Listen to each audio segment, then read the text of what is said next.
उस 370 के कारण जिसको विशेष राज्य का दर्जा प्राप्त था, इस देश के अंदर उस 370 और 35A के कारण 2 विधान, 2 प्रधान और 2 निशान की व्यवस्था की हुई थी। और इस दक्षिणी हरियाणा के वो बहादुर जवान, इन धरती पुत्र अन्नदाता किसानों के बेटे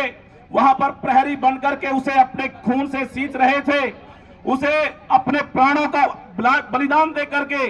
उस हिंदुस्तान के ताज को, उस जम्मू कश्मीर को बचाए हुए थे।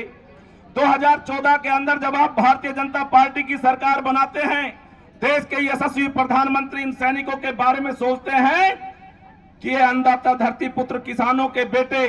इनके माता पिता खेतों के अंदर दिन रात मेहनत करके इस देश का भरण पोषण करने का काम करते हैं और अपनी नौजवान संतानों को इस देश की रक्षा के लिए बॉर्डर पर भेजे हुए हैं। आखिर इनका बलिदान कब तक चलता रहेगा? देश के प्रधानमंत्री जी ने उसके लिए पूरे विश्व बिरादरी के अंदर घूम के, श्रोता बंधुओं, हिंदुस्तान के पक्ष में, आपके पक्ष के अंदर सबको आमंत्रित किया और आपने देखा होगा पूरी दुनिया का विश्वास हिंदुस्तान के साथ रहा।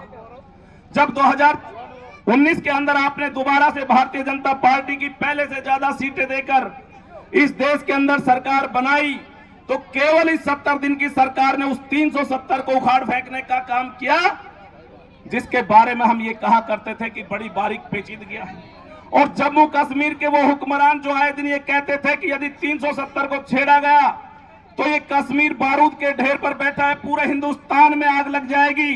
लेकिन श्रोता बंधुओं, जो इन बुजुर्गों के आशीर्वाद से सरकार बनती है, युवा साथियों के सहयोग से जो सरकारें बनती हैं,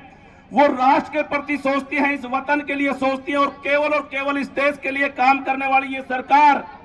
आपने देखा होगा, ना हिचकती है, ना डरती है, ना पीछे हटती है।